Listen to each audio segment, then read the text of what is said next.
1996년 6월 30일 미국 미주리주 세인트 찰스 카운티 인근 367번 도로 옆 옥수수 밭에서 한 농민이 사람 시체 같은 걸 발견했다는 신고로 시작하게 됩니다.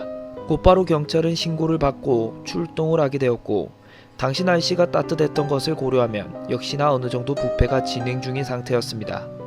시각적으로 신원을 식별할 수 없었던 경찰은 지문을 사용하여 신원을 확인해보니 인근에 살던 41세의 리키 맥코믹이었죠. 이미 맥코믹은 3일 동안 실종 신고가 접수되어 있던 도중이었죠.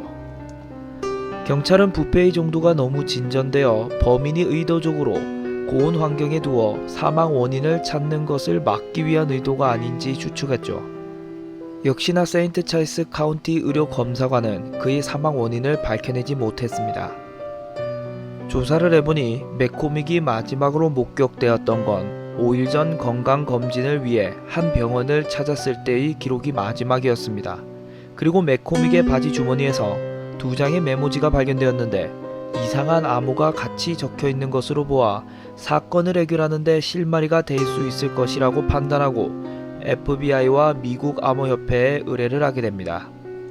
이 암호는 약 30줄로 이루어져 있고 알파벳, 숫자, 가로 등의 조잡한 글들이 쓰여져 있었죠. 이 메모는 그가 죽기 3일 전에 작성됐다고 하죠. 그리고 맥코믹은 어릴 때부터 암호화하는 것을 좋아했다고 합니다. 고등학교를 중퇴했지만 주변에서 똑똑하다는 소리를 자주 들을 정도로 머리가 좋았다고 합니다. 하지만 가족들도 이 암호에 관한 건 전혀 알지 못했죠. 또한 그는 스트릿 스마트라는 단체에도 가입을 하여 활동했다고 하는데요. 평소에 그와 친하게 지내던 회원에 따르면 예전부터 그는 습관적으로 자신만의 암호문을 만드는 습관 같은 게 있다고 합니다. 자, 여기까지가 한국에서 알려진 사실입니다. 제가 좀 더 찾아본 결과 맥코믹은 읽는 법을 배운 적이 없다고 하죠. 고등학교를 중퇴한 건 맞지만 그는 바닥 청소와 설거지 등의 일들을 하며 열악한 환경에서 일을 했으며 범죄 기록 또한 가지고 있어서 감옥에서도 많은 시간을 보냈다고 하죠. 그가 시신으로 발견되었을 당시에도 주유소에서 일을 하고 있었습니다. 그의 사촌인 찰스 맥코믹에 따르면 리키 맥코믹은 아무 철자를 쓸 수 없습니다 라고 말했습니다. 그의 어머니인 프랭키 스파크는 그가 유일하게 쓸 수 있는 건 본인의 이름뿐이라고 말했습니다. 가족들은 맥코믹이 누군가가 자기를 찾고 있다고 생각하고 있다고 하죠. 그리고 맥코믹은 심장과 폐 질환으로 고통을 겪어왔다고 하는데요. 살아있던 그 주에는 그는 세인트 루이스 병원 응급실에서 흉통과 호흡 곤란을 호소하며 이틀간 입원하기도 했습니다.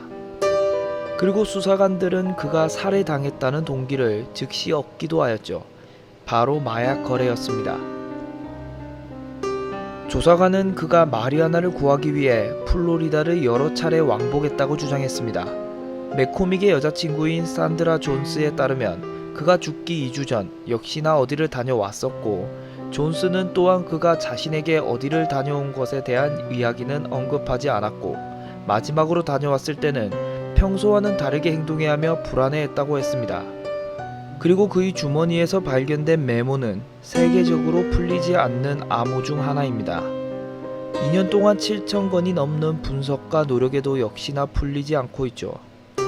한편에선 맥코믹이 실제로 메모를 쓸 수 있다는 주장도 있었습니다.